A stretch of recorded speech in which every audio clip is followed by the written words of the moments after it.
What's up, guys? Welcome back to Wrench Avengers. So we got the center support and all that bits all done, ready to go into the transmission. Next we're going to be working on the next best thing is going to be the direct drum. This is the fun part. I say fun part just because we're going to be doing some modding on it. Pretty simple, basically leaving out a seal. Ooh, big mod. Also going to be actually completely replacing this drum with a drum out of a 4L80E. We'll get more into that after the intro rolls.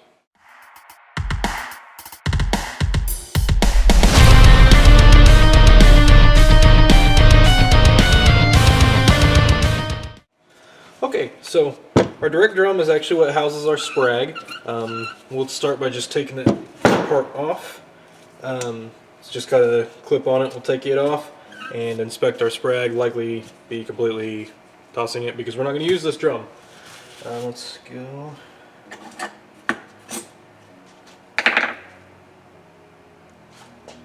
Ah.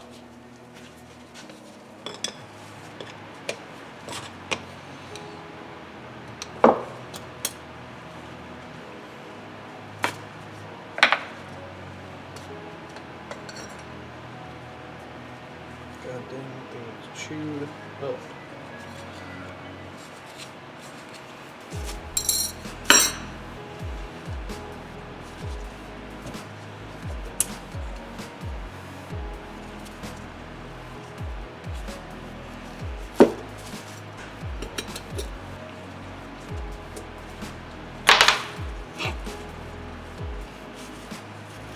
So this is our 8-element sprag. We had some elements fall out, not uncommon. This is the reason that we are getting a new drum. So I want you to take a look at this drum. You can see how there's these notches on this race here. That's where the sprag runs. It's only able to spin one direction, it can't spin the other. The new drum, brand Bangladeshi and new, is out of a 4L80E. It's basically the exact same thing, but this race is actually smooth, as you can see, which we can then put this on. It is a 34-element sprag. The other one was 8-element sprag. From the factory, 4L80E has a 16-element, which is good, better than the 8, but a good upgrade for them is always to go with the 32 or 34 element. There's even a 36, but we're going to use the 34. So basically what we got to do is get everything pulled out of this, including the clutches, and we're basically just going to move there's a piston in here, we have to move the piston, everything over to the new drum. So let's get crack-a-lackin'. Okay, so my C-clips were useless, so I actually came up with a better solution to be able to get my C-clip off. What I did was I actually used 2 Honda Civic alternator bolts, basically, with a nut on upside down, and then just this 3rd random bolt that I could find. Then what I did was I found this thing. I think it's a steering wheel puller. I don't really know. It's some kind of puller, I really don't know. Anyway, put them through like this, set it on top of that piece with room in between them so I could get to the C-clip, and then I put them in my press, and press that down so I could get the pressure off the C-clip, and then was able to bring it up slowly. And I'll just reinstall it using the same method. Okay. Now that that's out, we gotta get our other C-clip out so we can get these clutches out. I mean, I guess we don't. Oh yeah, we have to. We need to get the. This one shouldn't be as problematic.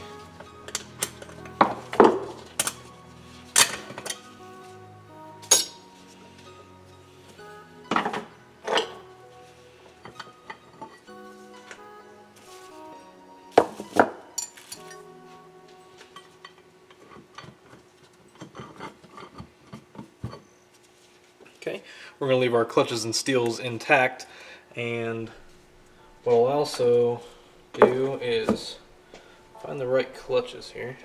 We've got our clutches. So we got our clutches soaking in here. Some people say you got to soak them for 24 hours. Some say 15 minutes.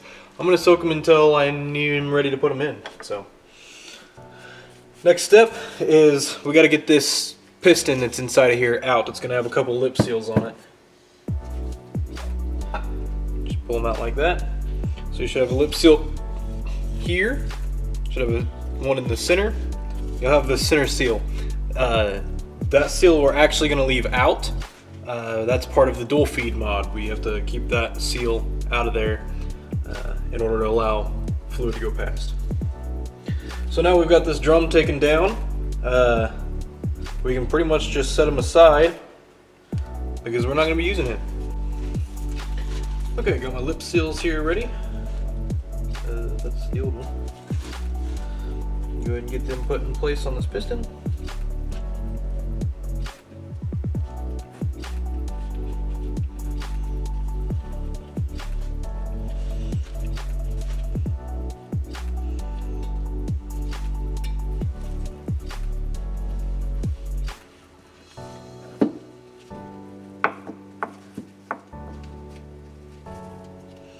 There we go.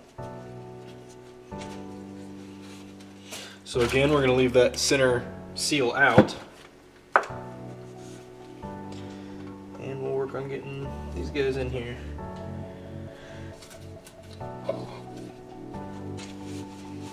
And we're in. Just a little fiddling and got our piston in.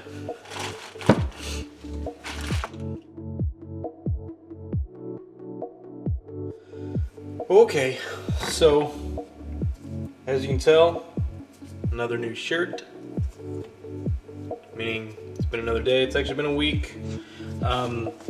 So I had initially ran into some issues with this plate being too short. I couldn't get my clearances I wanted out of this.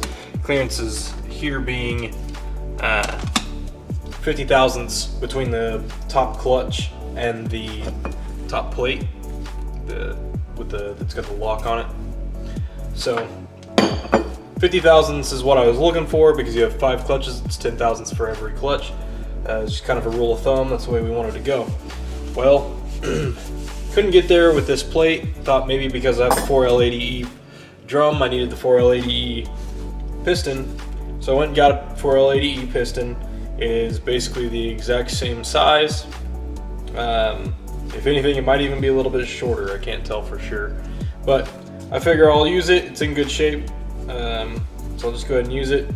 Here's how I got my clearances. It's not the ideal way, and it's definitely not the way that anybody else I've seen does it. So I don't know why mine's all shitty, but I don't have any other options. So I'm actually using the wave plate.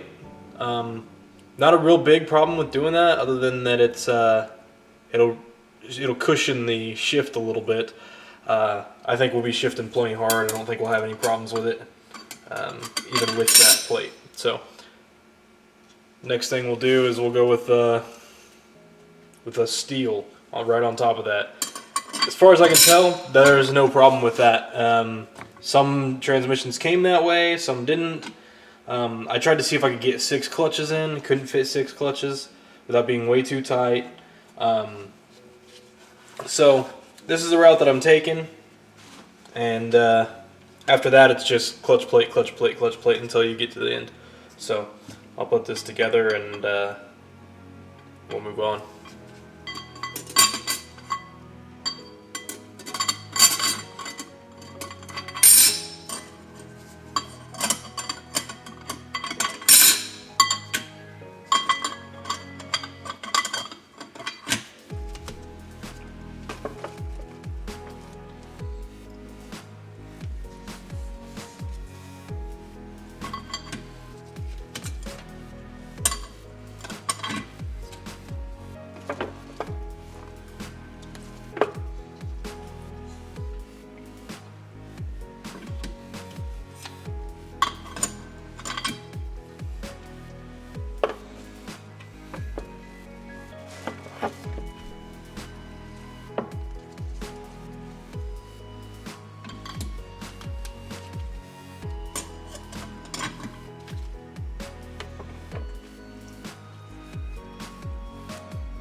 Okay guys, so got all the clutches in.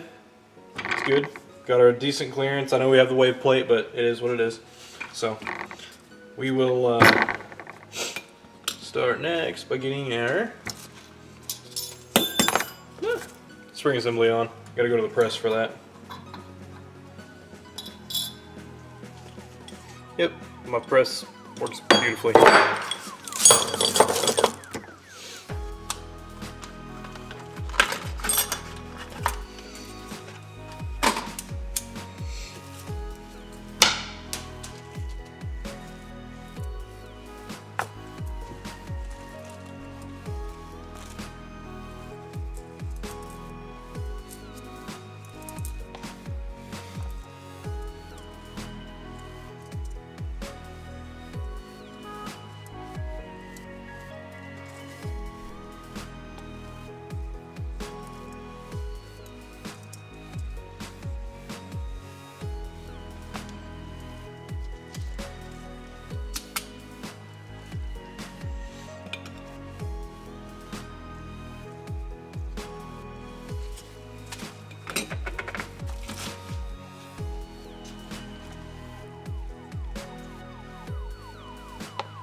Alright, and there we have it. Got the sprag on there, nice and tight. Spins this way, not this way. Good to go. So, that'll do it for the direct drum, guys. Next thing we'll start on is actually the forward drum, and it's pretty similar to the direct drum. Same size clutches and stuff. We just got to get our clearances right and that sort of thing. We'll see what kind of luck I have with it on that one. So thanks for watching, guys. If you like the video, please give it a thumbs up. If you disliked it, give it a thumbs down. Leave a comment if you've done this before. If you know anything about TH400s, please let me know in the comments. If you got something that you'd like to see me work on, or if you got something that you would prefer to watch instead of transmission rebuilds, let me know. Thanks, guys.